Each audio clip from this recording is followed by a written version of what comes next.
আসসালামু আলাইকুম, নমস্কার। কি খবর সবার? আশা করি সবাই ভালো আছেন। আমিও অনেকের দোয়া শিখতে ভালো আছি। আমি আসলে গ্রামের কিছু গাঁওলিয়া পরিবেশ অনেকে দেখাম আর কি।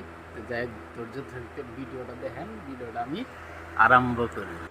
তো আমরা এই যে দেখাই, এরকম করে আমরা ধান সবাই সবাই মানে ধান বুনে খেতিতে একদম পুরা হেউজিয়া কালার করে দিছে একদম। মানে এই কালারটা এইরকম, মানে এই টাইমটা আর কি বহুত ভালো লাগার দৃশ্য আর কি। একদম মানে সুন্দর, পুরা সুন্দর ধান, মানে বহুত ভালো দেখা যায় আর কি।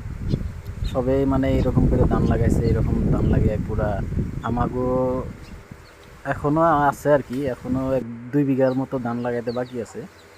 তো যাই হোক, বাইরে ছিলাম বাজারের দিকে যাবার দিকে, বাজারে যাম বলে ভাবছিলাম বাজার করবা।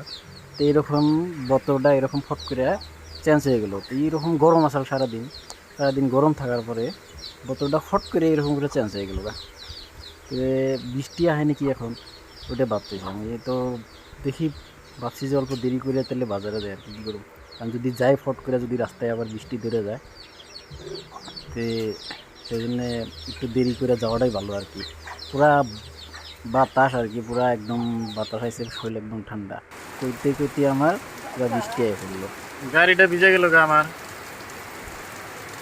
বৃষ্টি হাসাই করে নামলো। দেখো কিরকম বৃষ্টি আই পড়লো, মানে বাজারে বাইরেছি আর কি, আমি সব রেডি, গাড়িও বাইর করে রাখছি। কইতে কইতে মানে বৃষ্টি আই পড়লো। বৃষ্টি মানে বাজারে যাওয়া হইলো না। তো যাই হোক, দেখি এখন বৃষ্টি ছাড়ুক, ছাড়ার পরে দেখি কী করা যায়। তো এইখানেতে ভিডিও শেষ করি। Bye bye.